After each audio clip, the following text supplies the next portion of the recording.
Hello everyone, welcome to this masterclass of organic chemistry. We will be discussing general organic chemistry in which we will discuss inductive effect and its application in today's class. I am Chaitanya Rastogi from Vidyamandir classes and we are in association with Doubtnut.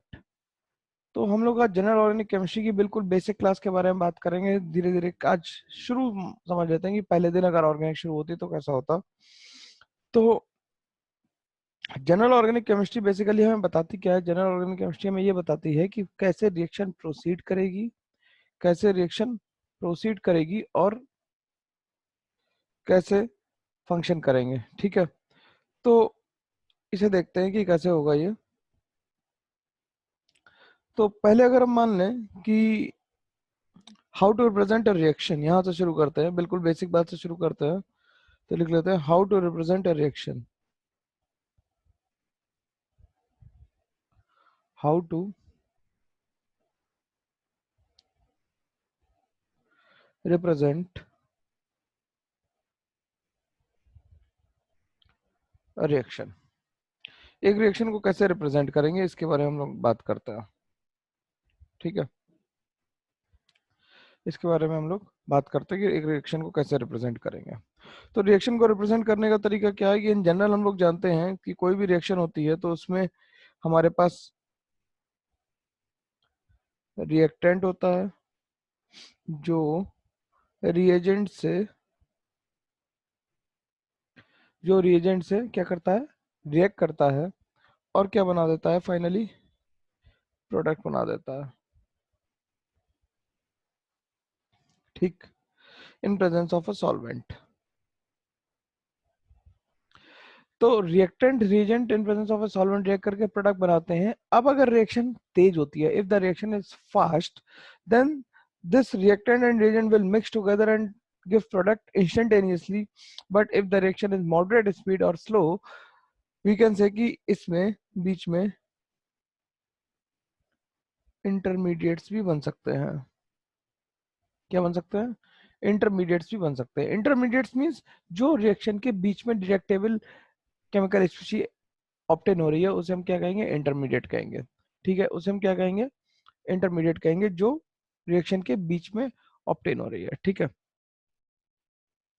तो इन सब की definition हम लोगों को पहले से आती है कि reactant is that species which is undergoing attack by the reagent, reagent is that species which is undergoing attack which is doing attack on the reactant, product is the outcome of the reaction, and solvent basically is that component of the reaction which is present in excess and which provides a platform for the reaction to perform a reaction, and itself it does not undergo reaction in general.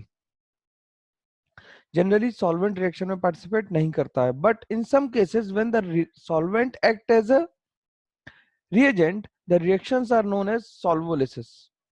The reactions are known as a solvolysis reaction. जब solvent खुद reaction में participate करने लगता है तो उन reactions को हम लोग सॉल्वोलिसिस कहते हैं। और इसका बेस्ट एग्जांपल हम समझ सकते हैं कि हाइड्रोलिसिस होता है।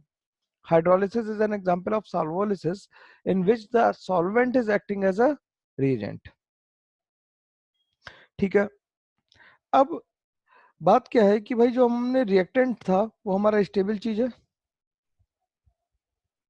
क्योंकि हम मार्केट से लेके आए थे रिएक्टेंट स्टार्टिंग मटेरियल हमारा, और प्रोडक्ट भी स्टेबल है क्योंकि उसे हम देख पा रहे हैं। जो अनस्टेबल चीज है, जो अनस्टेबल चीज है वो है इंटरमीडिएट। जो अनस्टेबल चीज है वो है क्या? इंटरमीडिएट। इंटरमीडिएट अनस्टेबल है। अब हमें ये सोचना है कि अगर हमें प्रोडक्ट अच्छा बनाना है तो इंटरमीडिएट स्टेबल होना चाहिए या अनस्टेबल होना चाहिए। मतलब अनस्टेबल मतलब अनस्टेबल और स्टेबल का मतलब मैं ये कह रहा हूँ कि stable with respect to other intermediate, मतलब अगर दो इंटरमीडिएट दिए हो तो उनकी रिलेटिव स्टेबिलिटी कैसी हो जिससे प्रोडक्ट अच्छा बने। तो हम ये कहते हैं कि greater the stability of intermediate, greater will be the yield of product और better will be the product. ठीक है, कि जितना अच्छा इंटरमीडिएट होगा उतनी अच्छी क्या होगी? प्रोडक्ट की यील्ड ज्यादा होगी। इन जनरल हम ये कह सकते हैं, जैसे कि अगर हम बात करें कि इंटरमीडिएट मतलब अपना 12th क्लास, अगर हम लोग 12th क्लास में स्टेबल होंगे तो हम लोगों का करियर आगे स्टेबल रहेगा। या 11th क्लास में, तो 11 12th में अगर हम स्टेबल हैं तो हमारा आगे करियर स्टेबल रहेगा, तो उससे प्रोडक्ट अच्छे बनेंगे, यानी कि हम लोग करियर में जो चाहे वहाँ पे जब चाहे जहाँ पे पहुँच सकते हैं, जिस जो हमने अचीव करना की प्लानिंग की है। ठीक है, जो हमने अचीव करने की प्लानिंग की है उस पर हम वहाँ तक पहुँच सकते हैं। ठीक है, अब जो इंटरमीडिएट्स हमें जीओसी में पढ़ने हैं उनके बारे में बता दें कि हम लोगों को मेनली 5 इंटरमीडिएट्स देखने हैं। कौन कौन से? Carbocations, carb anions,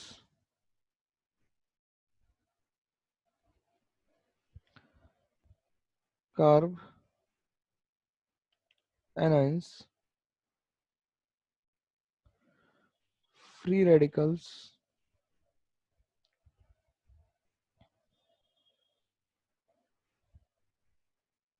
carbene, benzyne, nitrene वगैरह होती है, उसे मैं लिख नहीं रहा हूँ, नाइट्रीन की जरूरत नहीं है। तो ये मेन मेन इंटरमीडिएट हमें देखने हैं, इनके बारे में हमें पढ़ना है। अब हम लोग ये इंटरमीडिएट बनाएंगे कैसे, तो उसके लिए हम लोग पढ़ते हैं types of fission. Types of fission दो तरह के होते हैं। Number one is homolytic fission.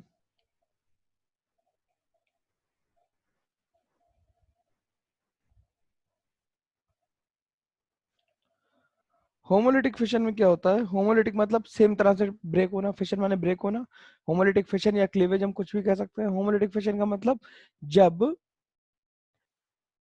जो मॉलिक्यूल है वो सेम तरह से टूट जाए, सेम मतलब अपने अपने इलेक्ट्रॉन से के दोनों मॉलिक्यूल सेपरेट आउट हो जाए, तो हम इसे कहेंगे कि मान लिया कोई ए टाइप का मॉलिक्यूल है, इसे सनलाइट में रखा या फिर इसे हीट कर दिया, तो ये ए और ए में टूट गया, और ये जो ऊपर डॉट लगा है this is called free radical. This is called free radical. तो ए और ए ब्रेक हुआ, तो हमने माना कि इस जो कोवेलेंट बॉन्ड पे दो इलेक्ट्रॉन थे, एक ऊपर चला गया और एक इधर आ गया। ठीक है, तो ये बन गया क्या? फ्री रेडिकल्स बन गए। इसी तरह से हम लोग पढ़ लेते हैं हेट्रोलिटिक फिशन।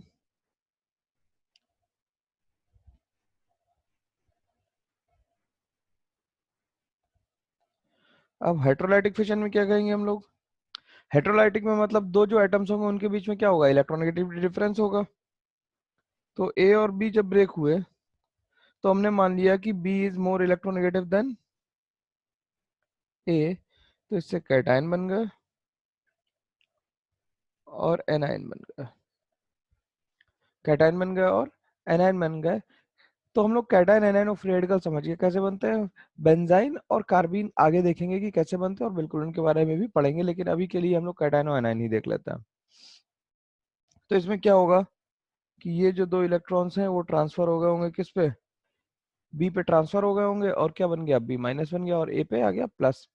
वैसे हम ये कह सकते हैं कि ए और बी जब भी लिखा जाएगा तो B is more electronegative than A, क्योंकि जब भी डायटोमिक मॉलिक्यूल्स लिखे जाते हैं तो by IUPAC convention the more electronegative element is always written on the right side.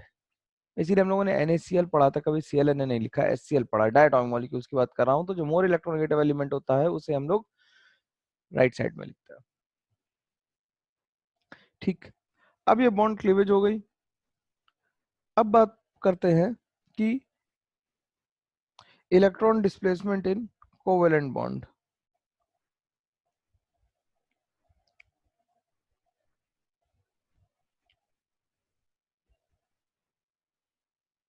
Electron displacement in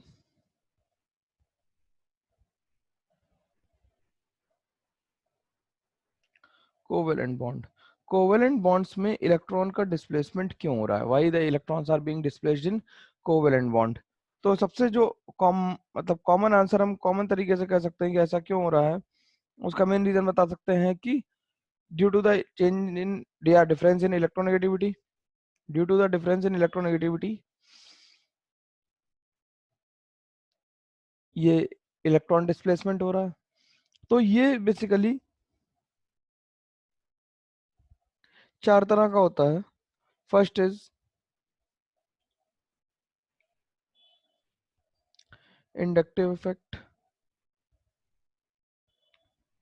second is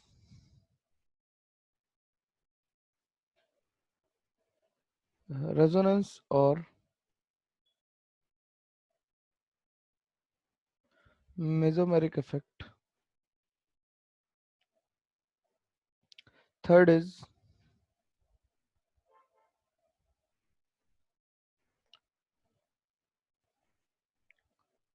hyperconjugation, and fourth is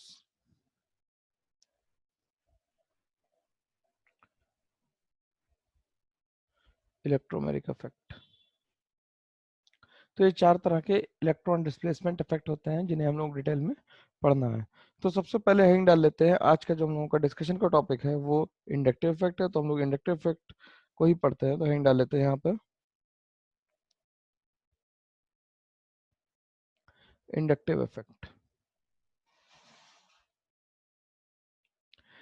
inductive effect comes from the term induction, inductive effect comes from the term induction. और induced चीजें, तो हम सारे ही लोग induced हैं, हम लोग भी किसी ना किसी चीज से इंड्यूस्ड हैं। हम भी किसी भी चीज को देख के क्या होता है, इंड्यूस हो जाते हैं, कहते हैं नहीं यार कार अच्छी है ना, या फिर बाइक अच्छी है, या फिर कोई कपड़ा अच्छा है, या फिर किसी भी कोई इंसान बढ़िया है, तो उसे देख के हम लोग इंड्यूस्ड हैं। हम लोग सारे ही लोग इंड्यूस्ड हैं, ठीक है। तो induction comes from the word, inductive effect comes from the word induction, ठीक है। और इंडक्शन में क्या होता है कि हम लोगों का जो, अगर डे टू डे लाइफ में सोचोगे तो हम लोगों का झुकाव जो चीज हमें पसंद है उसकी तरफ थोड़ा सा ज्यादा बढ़ जाता है। हम लोगों का जो झुकाव है वो थोड़ा सा बढ़ जाता है किसकी तरफ, जो हमें चीज पसंद है। तो हम लोग थोड़े से इंड्यूस हो जाते हैं और उसकी वजह से जो इफेक्ट्स आ रहे हैं उन्हें हम इंडक्टिव इफेक्ट कह रहे हैं। सेम चीज कार्बन चेन में भी होती है या ऑर्गेनिक कंपाउंड्स में भी होती है। तो पहले इंडक्टिव इफेक्ट की डेफिनेशन लिख लेते हैं और फिर उसके बाद हम लोग देखते हैं क्या होगा। लिख लेते हैं in covalent bonds,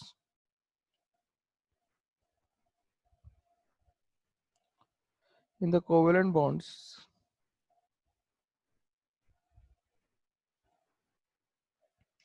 formed by formed by two dissimilar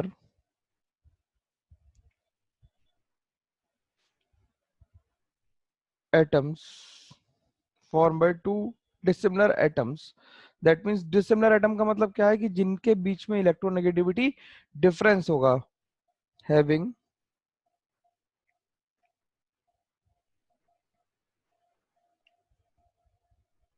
difference in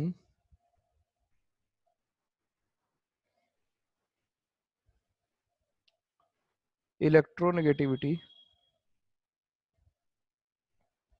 having difference in electronegativity, the electrons, the bonded electrons do not remain at the center of the bond and will be shifted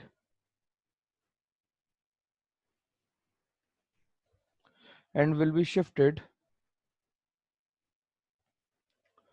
towards more electronegative element,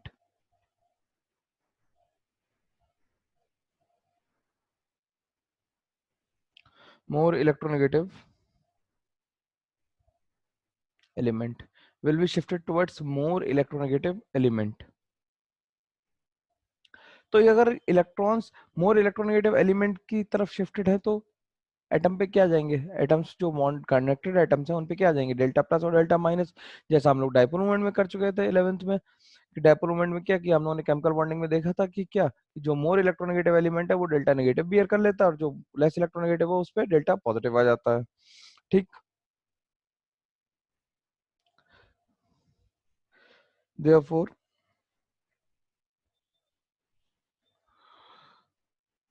the atoms get partial charges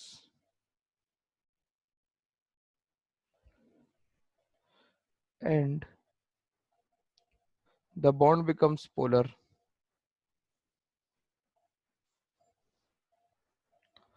somewhat polar.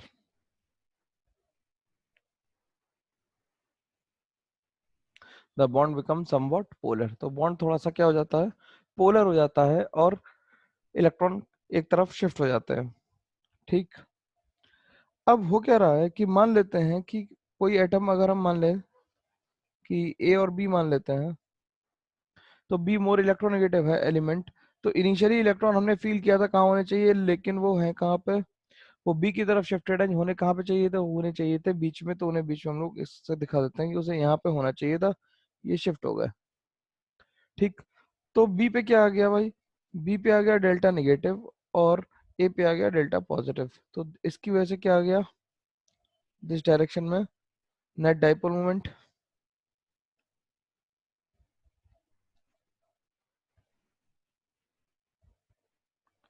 Net dipole moment आ गया।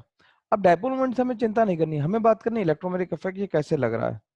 तो हो क्या रहा है कि more electronegative होने की वजह से पोलैरिटी डेवलप हो रही है, किसमें, मॉलिक्यूल में पोलैरिटी डेवलप हो रही है, और इसे हम पोलैरिटी को परमानेंट कह सकते हैं, क्योंकि ये हमेशा रहेगी, जब तक ए और बी बॉन्डेड है तो ये कैसी रहेगी, परमानेंट रहेगी। तो दिस पोलैरिटी इज परमानेंट, या फिर अभी रुक के लिखते हैं, तो अगर हम कार्बन चेन में देख लेते हैं इसे,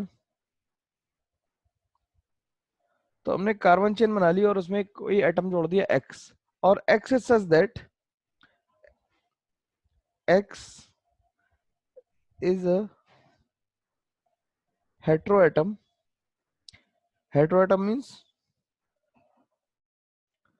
other than carbon and hydrogen,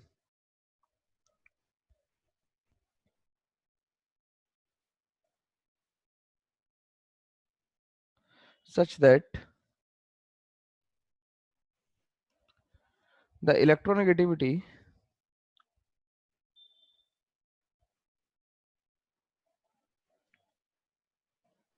of X is greater than both carbon and hydrogen. Its electronegativity is greater than both carbon and hydrogen, दोनों से ज्यादा है। तो अगर दोनों से ज्यादा इलेक्ट्रोनेगेटिविटी है, तो हम कह दें कि ये जो इसने इलेक्ट्रॉन्स होंगे अपनी तरफ विड्रॉ कर लिए होंगे।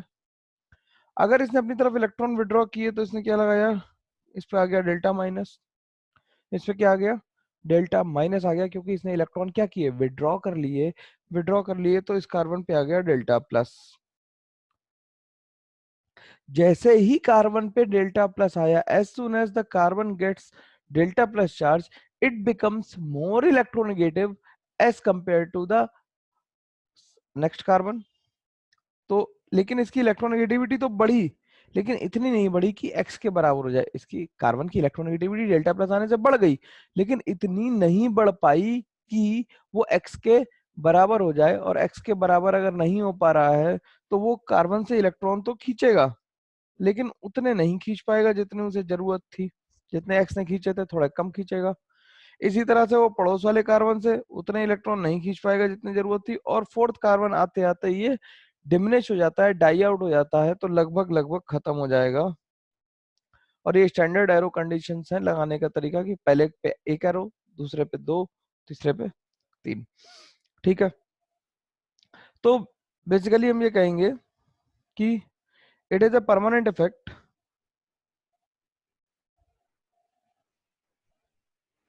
It is a permanent effect, it is a permanent effect which decreases, या it decreases लिख देता हूँ, which की जगह अच्छा रहेगा, it decreases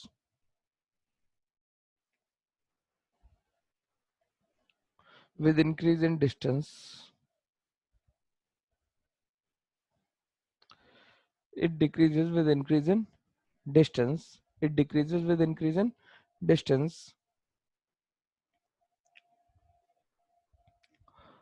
or it is of two types, It is of two types, plus I effect और second is minus I effect. दो तरह का होता है, प्लस आई इफेक्ट और माइनस आई इफेक्ट। अब इसे देखते हैं कि हो क्या रहा है और कैसे इसे देखेंगे। तो पहले देखते हैं माइनस आई इफेक्ट। पहले नंबर टू ही को देख लेते हैं, या फिर नंबर वन नंबर टू को एक्सचेंज कर लेते हैं। नंबर वन नंबर टू को एक्सचेंज कर लेते हैं, इसे प्लस लिख लेते हैं, इसे माइनस लिख लेते हैं, बेटर रहेगा, है ना। जैसे नंबर वन पे माइनस ही लिख रहा है। पहला देखते हैं माइनस आई इफेक्ट।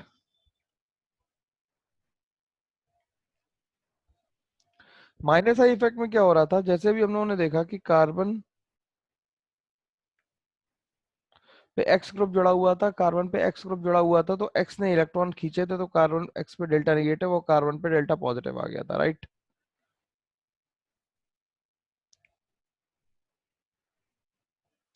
ठीक है, तो ये बन गया था।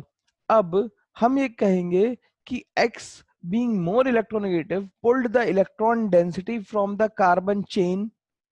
हम ये कह सकते हैं कि x जो ज्यादा इलेक्ट्रोनेगेटिव था, उसने कार्बन चेन से अपनी तरफ इलेक्ट्रॉन डेंसिटी को पुल कर दिया, यानी खींच लिया। तो लिख देते हैं इस बात को कि x being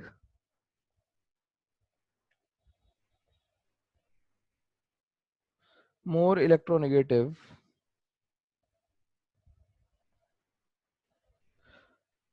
pulled the electron density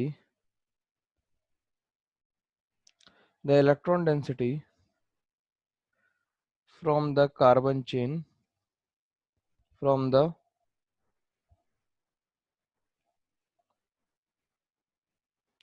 carbon chain.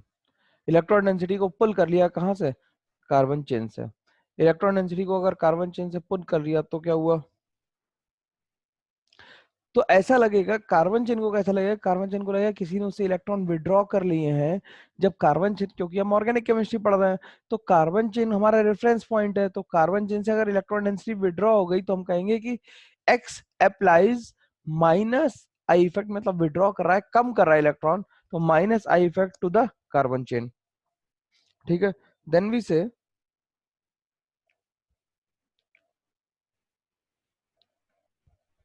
that X group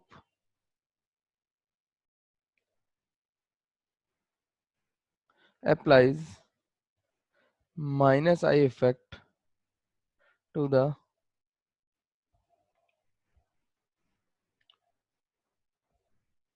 carbon chain. Carbon chain पे क्या लगाया, माइनस आई इफेक्ट लगाया, किसने, एक्स ने, क्योंकि एक्स की इलेक्ट्रोनेगेटिविटी ज्यादा थी कार्बन से, और कार्बन कैसा है, कार्बन sp3 हाइब्रिड कार्बन की बात हो रही है यहाँ पे। sp3 हाइब्रिड कार्बन से ज्यादा उसकी इलेक्ट्रोनेगेटिविटी थी, तो उसने इलेक्ट्रॉन डेंसिटी को अपनी तरफ खींच लिया, यानी कि इलेक्ट्रॉन डेंसिटी कार्बन चेन से विड्रॉ कर ली, तो एक्स ने कैसा इफेक्ट लगाया, माइनस आई। बिल्कुल सिंपल बात है भाई, आराम से समझ में आनी चाहिए कि एक्स की इलेक्ट्रोनेगेटिविटी ज्यादा थी, तो उसने इलेक्ट्रॉन डेंसिटी को अपनी तरफ खींच लिया। ठीक, तो अब हम लिख लेते हैं group saving minus I effect. कौन कौन से ग्रुप माइनस आई इफेक्ट लगाएंगे,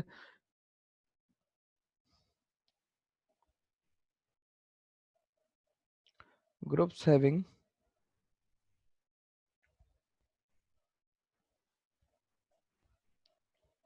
माइनस आई इफेक्ट। कौन कौन से ग्रुप माइनस आई इफेक्ट लगाएंगे, तो इसका मैं ऑर्डर ही लिखता हूँ, फिर हम लोग कंपेयरिंग भी सीख लेंगे, कंपैरिजन भी सीख लेंगे। पहले फिलहाल ऑर्डर लिख देता हूँ, एक जनरल ऑर्डर। तो जनरल ऑर्डर है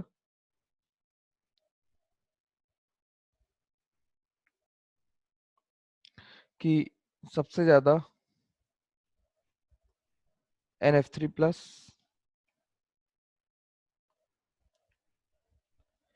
NR3+, NH3+, NO2, CN, COOH, फिर FCl Br फिर COOR, फिर OR, फिर COR, फिर OH, फिर C ट्रिपल बॉन्ड C, फिर इसके बाद बेंजीन रिंग यानी AR, फिर इसके बाद विनाइल एंड देन हाइड्रोजन। ठीक है, हम लोग हाइड्रोजन के रिस्पेक्ट में लिखते हैं, हम लोग जो भी देखते हैं हाइड्रोजन के रिस्पेक्ट में देखते हैं। जैसे रिएक्टिविटी सीरीज में हो रहा था कि हाइड्रोजन के रिस्पेक्ट में हम हाइड्रोजन के ऊपर और हाइड्रोजन के नीचे देख रहे थे, वैसे ही इसमें भी क्या है कि हम हाइड्रोजन के रिस्पेक्ट में क्या चेक कर रहे हैं, हाइड्रोजन के रिस्पेक्ट में हम चेक कर रहे हैं क्या इंडक्टिव है कि हाइड्रोजन के रिस्पेक्ट में कौन ज्यादा या कम लगाता है। ठीक है, अब इसे एनालाइज करते हैं, एक एक करके बात को धीरे धीरे समझेंगे तो हम जल्दी से पता लगा लेंगे कि ये ऑर्डर क्यों आ रहा है और कैसे आ रहा है, इसे डिफाइन करना है हमें। ठीक है, अब देखते जाना भाई जरा जल्दी से कि पहला ऑर्डर हम लिख लेते हैं। छोटे छोटे क्लस्टर्स में उठाएंगे, एक साथ तो पूरा एक्सप्लेन करना बहुत मुश्किल काम है, तो छोटे छोटे क्लस्टर्स उठा देते हैं। तो पहले देखते हैं FCl Br और I में कंपेयर करते हैं। अगर FCl Br I में कंपैरिजन हम लोग लिख रहे हैं, क्या कर रहे हैं हम लोग, comparison of minus I effect, bracket में लिख लेते हैं the analysis,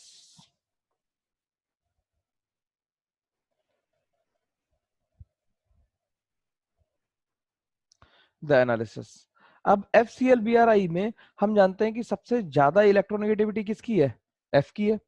we know that the electronegativity of fluorine is highest, तो F की अगर इलेक्ट्रोनेगेटिविटी ज्यादा है तो वो इलेक्ट्रॉन को ज्यादा ताकत से पुल करेगा rather than Cl, rather than Br, rather than I। तो F की इलेक्ट्रोनेगेटिविटी सबसे ज्यादा है, तो ये ऑर्डर जस्टिफाई हो रहा है। और ये ऑर्डर अगर देखोगे तो ये ऑर्डर ये लिखा हुआ है, और ये ऑर्डर जस्टिफाई हो रहा है कैसे कि as the electronegativity,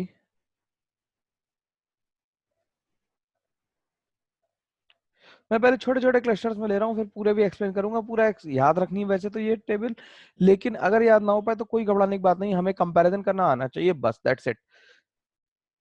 as electronegativity increases the minus I effect also increases. ठीक है, सिंपल बात है।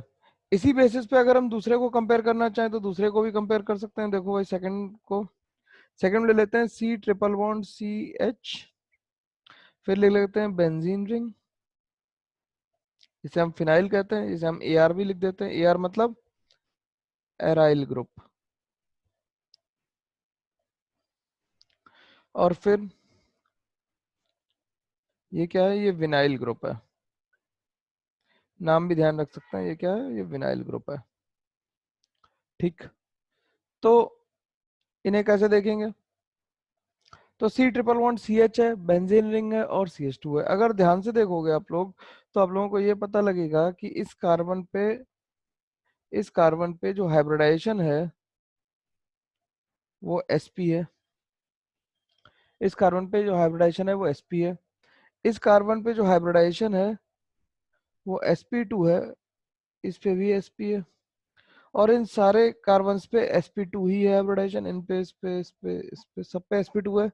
तो sp2 इंटू 6 लिख देते हैं कि 6 कार्बन ऐसे हैं जिन पे sp2 का हाइब्रिड कार्बन है, और इसमें 2 कार्बन ऐसे हैं जिन पे sp2 है, इस पे भी sp2 और इस पे भी sp2 है। हाइब्रिडाइजेशन निकालना जरूर आना चाहिए, जिसकी इंपॉर्टेंस हमेशा से हम लोग कहते रहते हैं सारे टीचर्स की, किसमें केमिकल बॉन्डिंग की इंपॉर्टेंस बहुत ज्यादा है, तो उसकी वजह से हमें हाइब्रिडाइजेशन निकालना तो आना ही चाहिए, otherwise there will be no benefit, मतलब you can't able to understand this hybridization and all now. तो हाइब्रिडाइजेशन निकाल लिया, अब हम ये जानते हैं ग्रेटर द एस करेक्टर, हम ये जानते हैं greater the S character, percentage S character,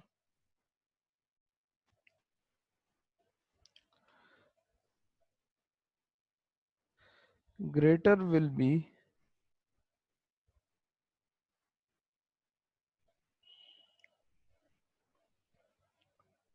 the electronegativity. देखो बहुत सारी जगह ये होता है कि हमें याद करना, मैं याद करने के लिए नहीं कहता, मैं कहता हूँ सिर्फ समझ लो बात को भाई। तो एस करेक्टर ज्यादा है तो क्या होगा, इलेक्ट्रोनेगेटिविटी ज्यादा होगी। तो इलेक्ट्रोनेगेटिविटी का ऑर्डर लिखें अगर हम,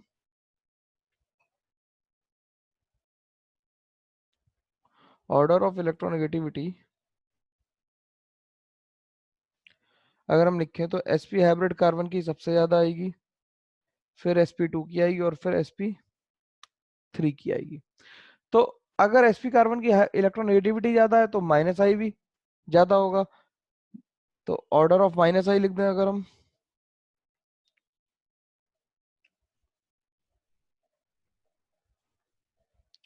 ये सारी कार्बन्स की बात हो रही है ना, sp3 sp2 sp hybrid carbons की। माइनस आई इफेक्ट का भी ऑर्डर किया जाएगा, sp का माइनस आई सबसे ज्यादा होगा, फिर sp2 का होगा और फिर sp3 हाइब्रिड कार्बन्स का होगा।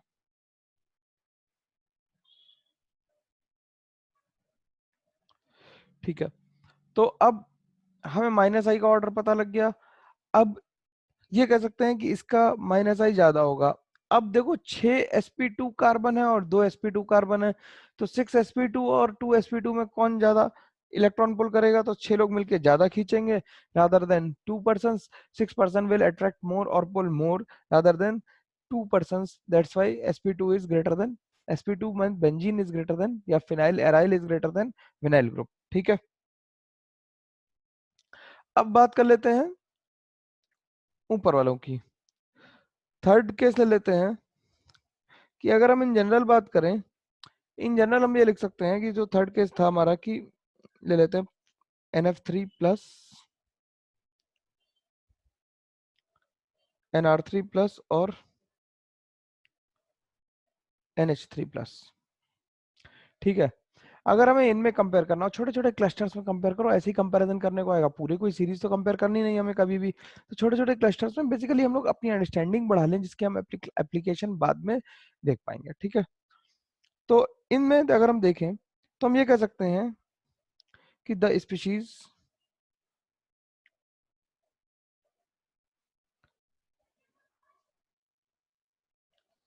which have positive charge are more electron withdrawing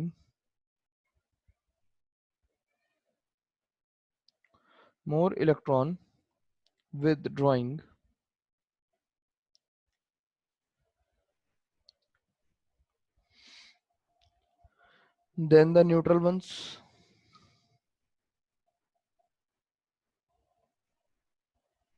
than the neutral ones। तो अगर जिन पे पॉजिटिव चार्ज है, प्लस चार्ज है जिसमें, तो वो ज्यादा इलेक्ट्रॉन विड्रॉइंग होंगे, ज्यादा इलेक्ट्रॉन विड्रॉ करेंगे किनसे, न्यूट्रल से। ऑब्वियस बात है, जिसपे प्लस चार्ज है उसे इलेक्ट्रॉन्स की ज्यादा नीड है, आवश्यकता है, जिससे वो क्या करेंगे, न्यूट्रल से ज्यादा इलेक्ट्रॉन विड्रॉ करेंगे, इसीलिए ये सीरीज के टॉप पे हैं। अब इनमें अगर हमें रिलेटिवली कंपेयर करना पड़े कि NF3 NR3 और NH3 में कंपेयर कैसे करेंगे, तो देखो भाई कैसे करेंगे कि N के ऊपर हमने एक प्लस लगा लिया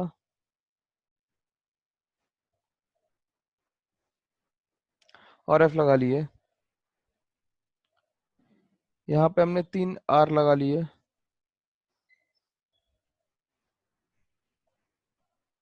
और हमने यहाँ पे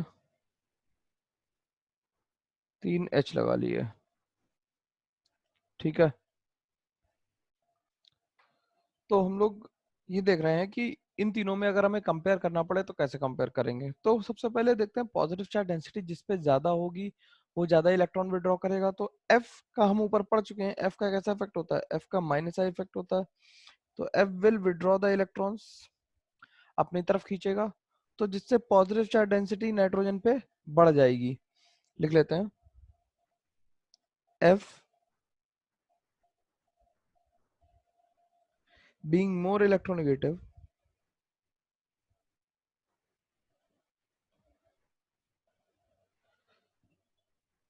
will withdraw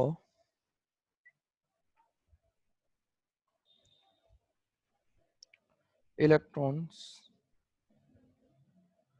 towards itself towards itself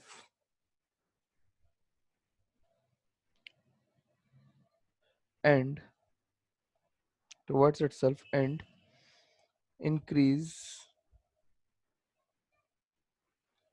the electron density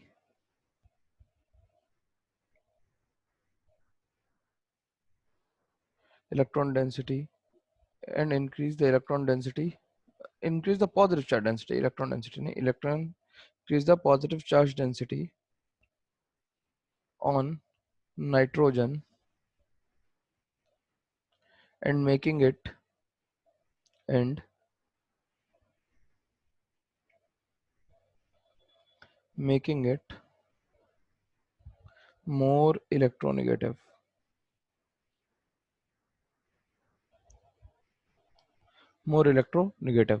उसे क्या बना देगा, और ज्यादा इलेक्ट्रोनेगेटिव बना देगा, जिससे इसका माइनस साइज ज्यादा हो जाएगा। अब आर का मतलब है, आर का मतलब हम फिलहाल के लिए लिख लेते हैं, आर को हम CH3 लिख लेते हैं। आर मतलब एल्काइल ग्रुप होता है, फिलहाल के लिए हम CH3 लिख लेते हैं। R stands for alkyl group.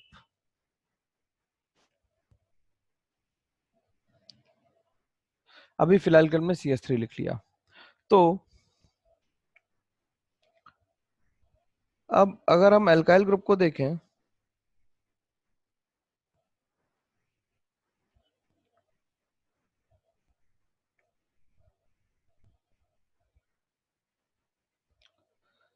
तो कार्बन और नाइट्रोजन में तो नाइट्रोजन ही ज्यादा इलेक्ट्रोनेगेटिव है, तो ये अपनी तरफ इलेक्ट्रॉन खींच रहे होंगे। नाइट्रोजन और हाइड्रोजन में भी नाइट्रोजन ही ज्यादा इलेक्ट्रोनेगेटिव है, तो नाइट्रोजन की तरफ ही इलेक्ट्रॉन जा रहे होंगे। अगर हम इसका एंगल, बॉन्ड एंगल थीटा मान लें और इसका बॉन्ड एंगल θ2 मान लें, तो किसका बॉन्ड एंगल ज्यादा होगा, पहले ये सवाल उठता है, फिर हम लोग इलेक्ट्रोनेगेटिविटी की बात एंगल से कर पाएंगे। तो θ1 और θ2 में कौन ज्यादा है, ये कैसे चेक करेंगे? θ1 और θ2 में अगर हम देखें, तो जो दो मिथाइल हैं, इनके बीच में क्या लग रहा होगा? Steric repulsion. This stand for steric repulsion, this sign represent steric repulsion, ठीक है। इनके बीच में क्या लग रहा होगा? स्टेरिक रिपल्शन लग रहा होगा, और इस स्टेरिक रिपल्शन की वजह से बॉन्ड एंगल क्या होगा?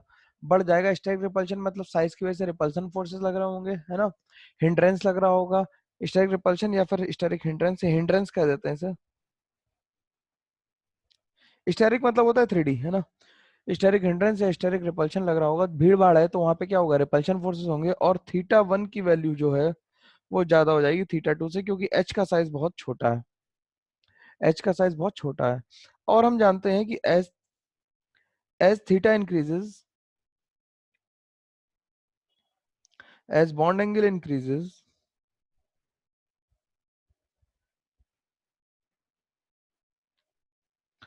percentage S character also increases।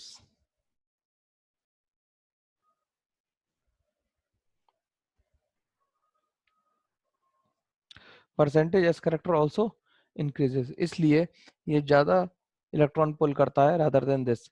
ये कई जगह ऊपर नीचे लिखा होता है, तो ध्यान से देख लेना इसे, है ना। ये गड़बड़ लिखा होता है। तो NF3, NR3 और NH3 में सबसे ज्यादा किसका हो गया? NF3 का, फिर NR3 यानी NCH3 होल थ्राइस का, फिर NH3 का। ठीक है। अब बाकियों को भी इसी तरह से कंपेयर किया जा सकता है, तो बाकियों को मैं कंपेयर नहीं कर रहा हूँ, तुम्हारे लिए छोड़ रहा हूँ कि थोड़ा दिमाग लगाना और इन्हें समझने की कोशिश करना कि बाकी कौन कौन से हम लोगों ने 3 ट्रेंड कवर कर लिए हैं। देखो, एक तो ये वाला कवर कर लिया है, जो मेजोरिटी में समझने में आने में दिक्कत होती है। एक ये कवर कर लिया है, और ये कर लिया। बाकी तुम अपने आप कवर करके देखना और ये सोचना कि क्यों हो रहा है ऐसा। ठीक है, then you will come to know कि हाँ, ठीक कह रहे थे हम लोग, और ये ऑर्डर सही लिखा हुआ है। ठीक। अब बात करते हैं प्लस आई इफेक्ट की। नंबर 2 पे चलते हैं और प्लस आई इफेक्ट देखते हैं। Number 2 is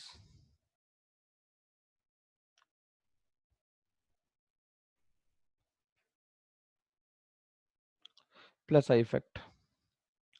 plus I effect में क्या होता है? प्लस आई इफेक्ट में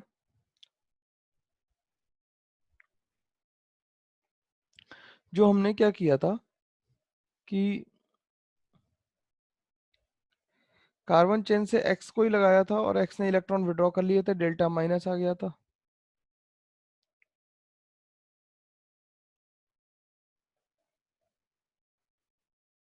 ठीक है, डेल्टा माइनस आ गया था। अब हमने ये कहा था कि x being more electronegative has pulled the electron density from carbon chain towards itself, right?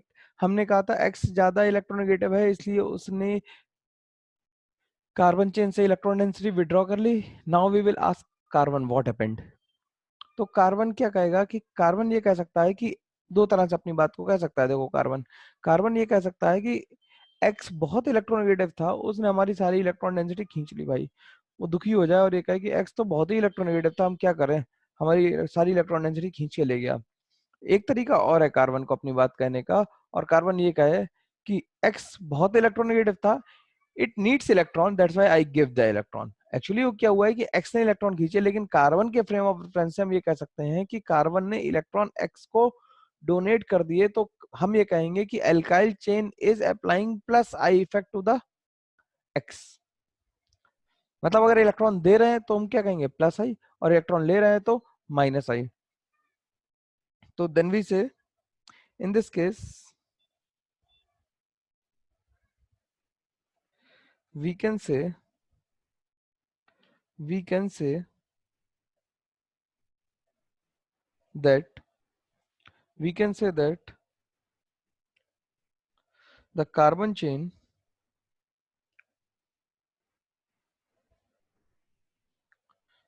is applying minus I effect तो प्लस आई इफेक्ट। ठीक, कार्बन चेन क्या करे, इलेक्ट्रॉन को पुश कर रही है। ध्यान से देखो, तुम कार्बन की तरफ हो जाओगे तो मिलेगा कार्बन क्या करे, इलेक्ट्रॉन पुश कर रहा है।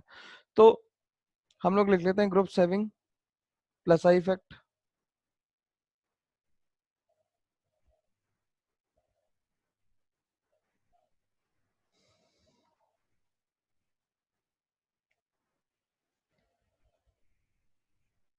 Group showing plus I effect, तो group showing plus I effect में सबसे पहले लिख लेते हैं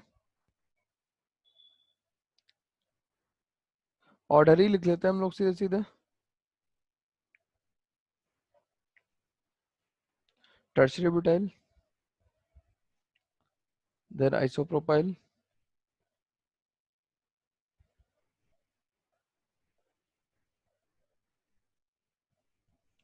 then tritium, deuterium, and then hydrogen. Hydrogen के रिस्पेक्ट में लिख रहे हैं। ये ध्यान रखना भाई, यहाँ पे COO माइनस है और वहां पे COOH था। COO minus applies plus I effect. इससे अगर हम ज्यादा चाहते हैं तो O माइनस देन NH माइनस, इस टाइप के हम लिख सकते हैं।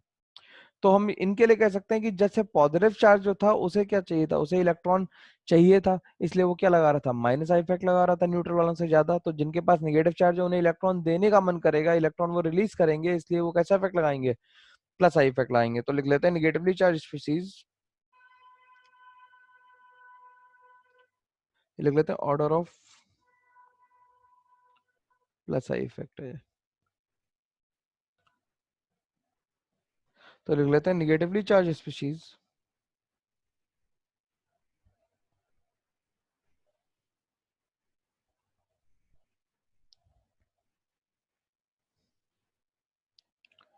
negatively charged species apply more plus I effect than neutral ones।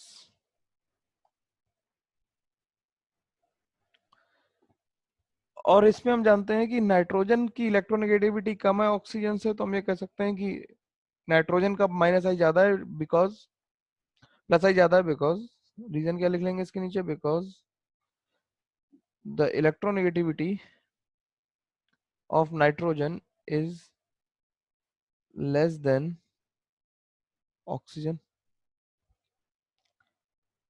इतनी बात तो हम लिख ही सकते हैं इसके लिए कि इलेक्ट्रोनेगेटिविटी किसकी, नाइट्रोजन की कम है, किससे, ऑक्सीजन से। तो नाइट्रोजन अपने इलेक्ट्रॉन को जल्दी छोड़ना चाहेगा विद रिस्पेक्ट टू ऑक्सीजन। अब दूसरा पॉइंट हम ये लिख सकते हैं इन सारे ग्रुप्स को थोड़े से देखने के लिए, कि जैसे अगर हम इसमें चेक करें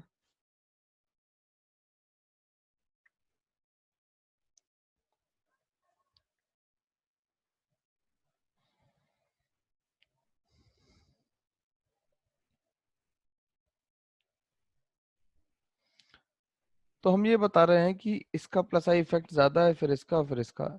ऐसा क्यों कर रहे हैं कि जितने नंबर ऑफ हाइड्रोजन रिप्लेस हो जाएंगे अल्काइल ग्रुप से, उतना ही प्लस आई इफेक्ट ज्यादा होगा।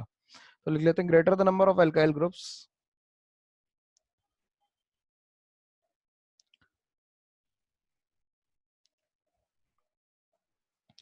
greater the number of alkyl groups,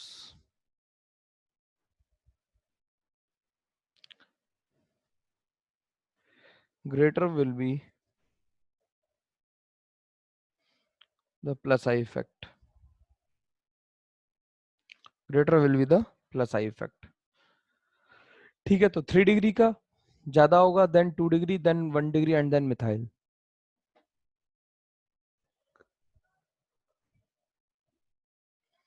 फिर इसके बाद जो लास्ट लिखा हुआ है वो लिखा है टी, डी और एच। ये ट्राइट्रियम, ड्यूटेरियम और हाइड्रोजन है। तो इनके लिए हम ये लिखते हैं कि heavier isotopes have more plus I effect than the lighter ones.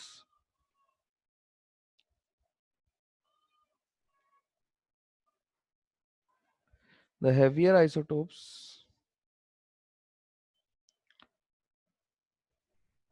have more plus I effect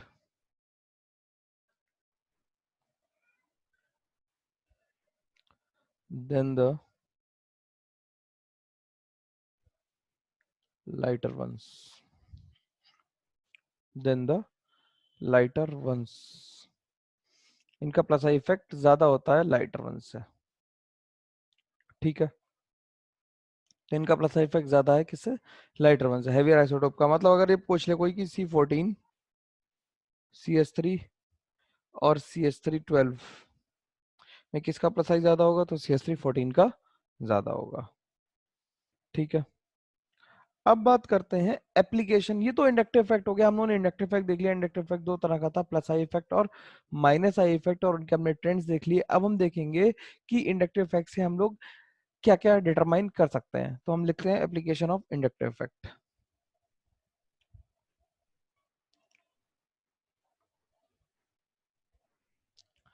applications of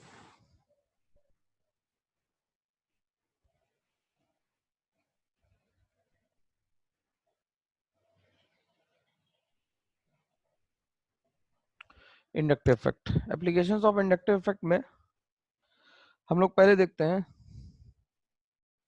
stability of carbocation.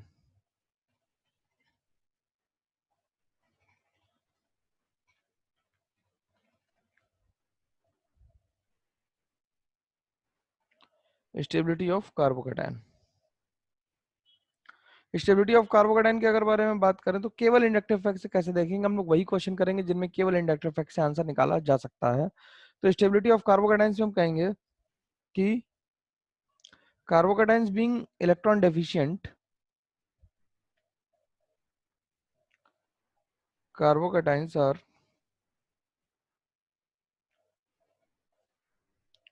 Electron deficient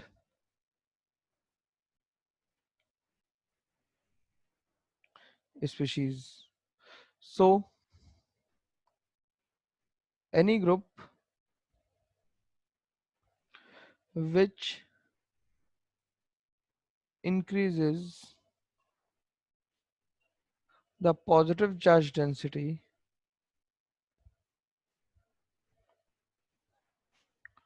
of carbon will destabilize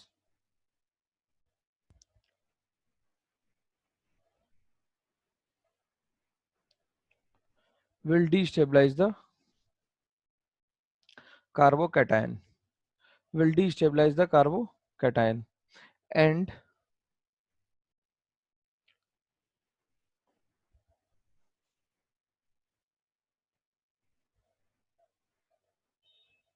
any species which decreases the positive charge density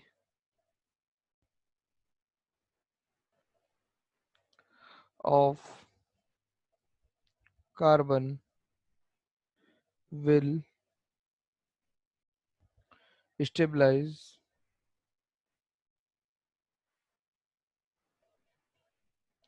the carbocation, will stabilize the carbocation।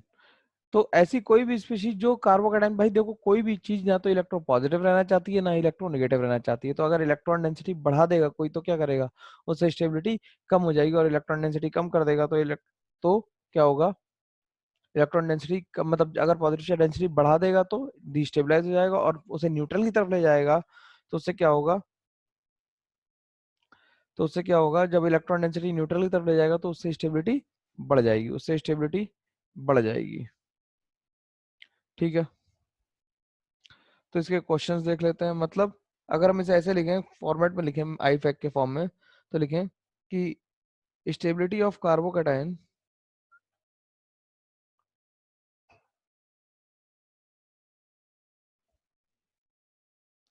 is directly proportional to plus I effect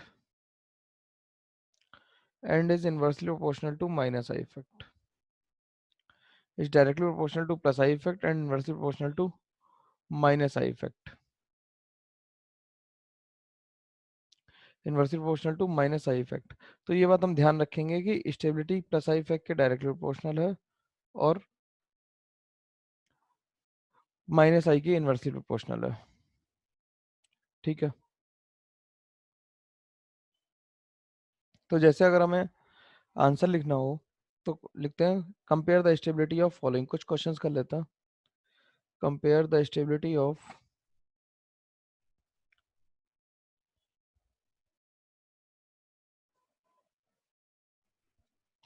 following carbocations.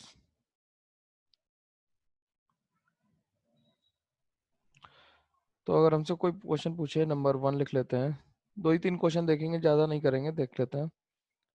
CH3 CCH3 CH3 plus,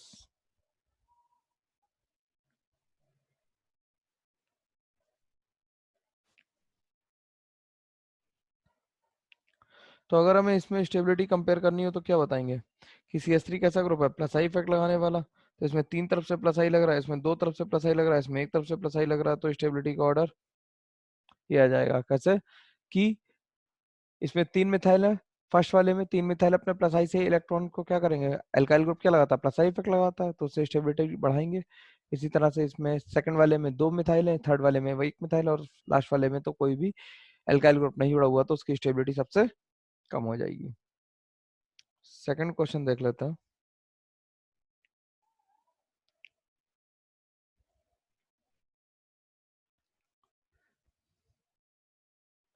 CH2 CH3 ले लिया, CH2 Br ले लिया,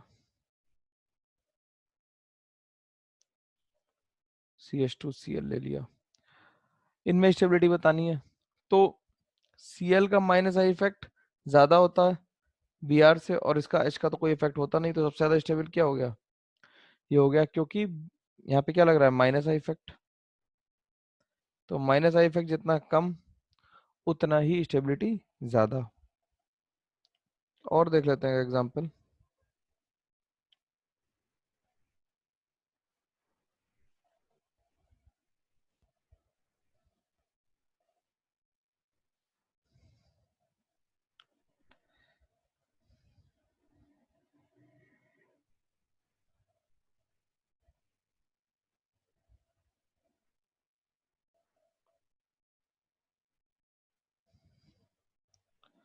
अब हमें पता है T का plus आई ज्यादा होता है डी से, और डी का प्लस आई ज्यादा होता है एच से, तो आंसर ये आ जाएगा। सिंपल सा आंसर है, बिल्कुल सिंपल सिंपल बातें कर रहे हैं हम लोग। ठीक है, अब बात करते हैं स्टेबिलिटी, नंबर 2 लिख लेते हैं, स्टेबिलिटी ऑफ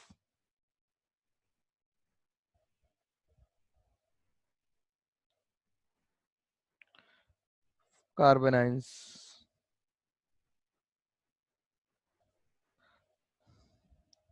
कार्बन आयंस के केस में क्या होगा, कार्बन नेगेटिव चार्ज होगा कार्बन पे, in carbanions the carbon possess negative charge in carbon ions, the carbon possesses the negative charge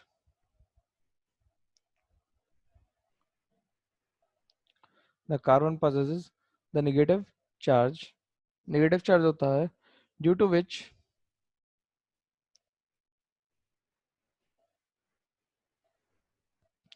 if minus I effect is operating,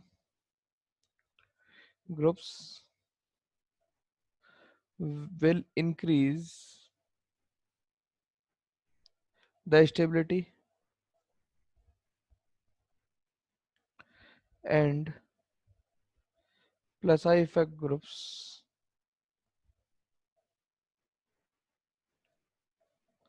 will decrease the stability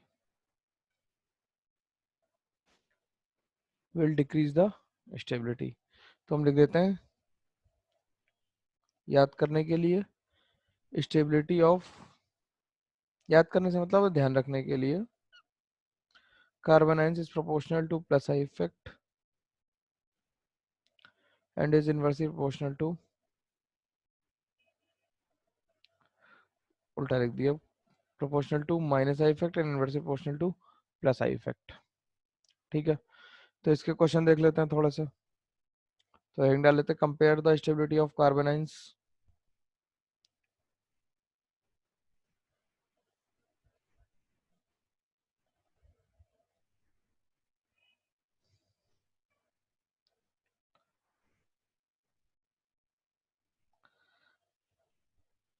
compare the stability of carbanions, carbon ions अगर करें तो देखते हैं।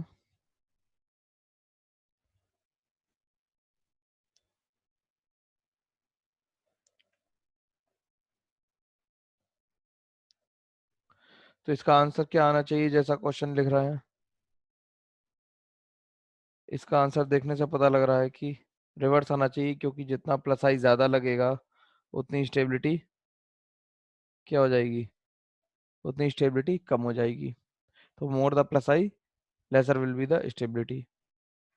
इसी तरह से अगर question लिख लें कि C H two minus C H two N O two, बस हमें एक दो बारी नोट्स को रेफर करना पड़ेगा।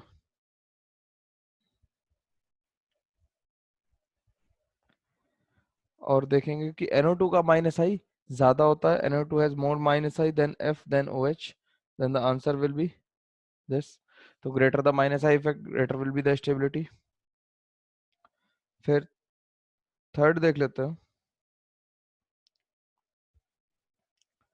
CH2 माइनस, यहाँ पे Cn लगा देता है, यहाँ पे NO2 लगा देता है, इसका मतलब CH2 माइनस ही है, यहाँ पे NO2 लगा देते हैं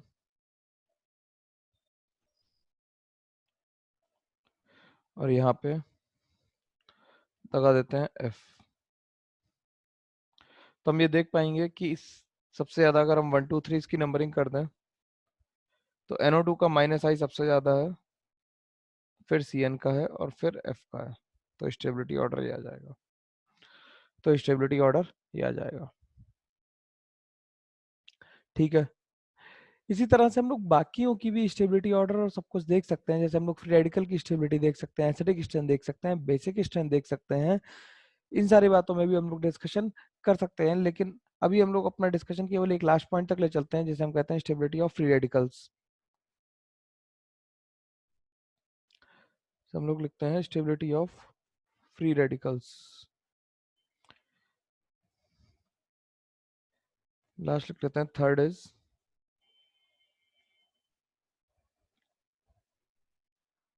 stability of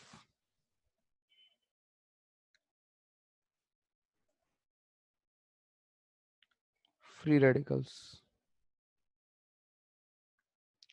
stability of free radical की बात करते हैं तो हम ये कहते हैं कि stability of free radical directly लिख सकते हैं कि stability of free radical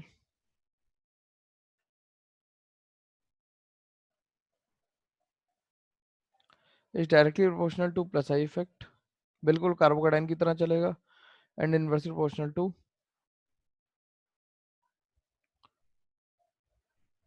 minus I effect, inversely proportional to minus I effect. तो अगर हम देखें compare the stability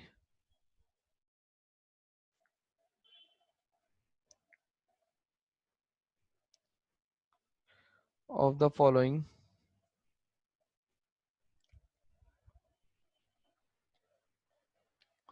free radicals, तो अगर हम इसका पहला क्वेश्चन देख लें,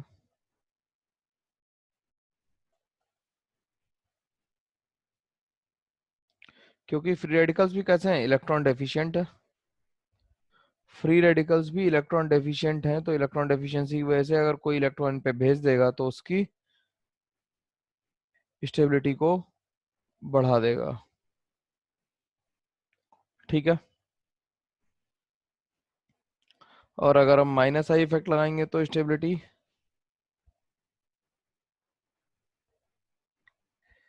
को कम कर देंगे।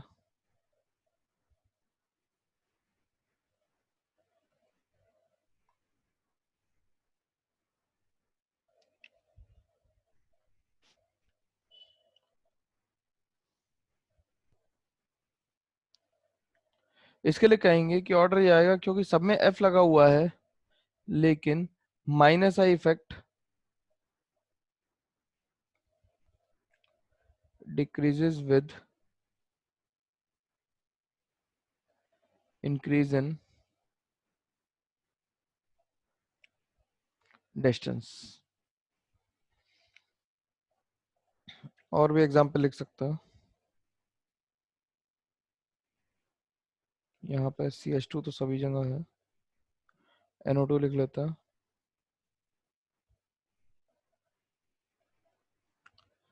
NR3+ लिख लेता है। हमें ध्यान, अगर ध्यान से देखोगे तो तुम्हें केवल इतना ही रखना है कि ऑर्डर इसका कैसा चल रहा है। तो NO2, NR3+ और NF3+ में सबसे ज्यादा माइनस आई किसका है, NF3+ का है, सबसे ज्यादा माइनस आई NF3+ का है, इसलिए उसका इंडक्टिव इफेक्ट सबसे ज्यादा आ जाएगा। माइनस आई ज्यादा आएगा तो स्टेबिलिटी सबसे कम हो जाएगी। तो हम लोगों ने आज इंडक्टिव इफेक्ट के बारे में काफी कुछ पढ़ लिया। हम लोगों ने इंडक्टिव इफेक्ट देख लिया, प्लस आई माइनस आई देख लिया, और हम लोगों ने उनके ग्रुप्स देख लिए, उनके एक्सप्लेनेशन देखे, और हमने उनके एप्लीकेशन देखे in the stability of carbocation, in the stability of carbanion, and in the stability of radicals. Acid और बेस समझने के लिए काफी और चीजों की अंडरस्टैंडिंग की जरूरत है, जिसके लिए अभी हम लोग बाद में डिस्कस करेंगे। अगली वाली जो क्लास होगी इसकी, wait for this, we will be discussing resonance और mesomeric effect in that class. So for today I think we should stop here, and till then you should revise this, and when you do the question or when you read it, keep writing it again and again, so that you will be acquainted with how to write and how to analyze the problem. Okay, till then, till then, study hard and stay safe. Thank you.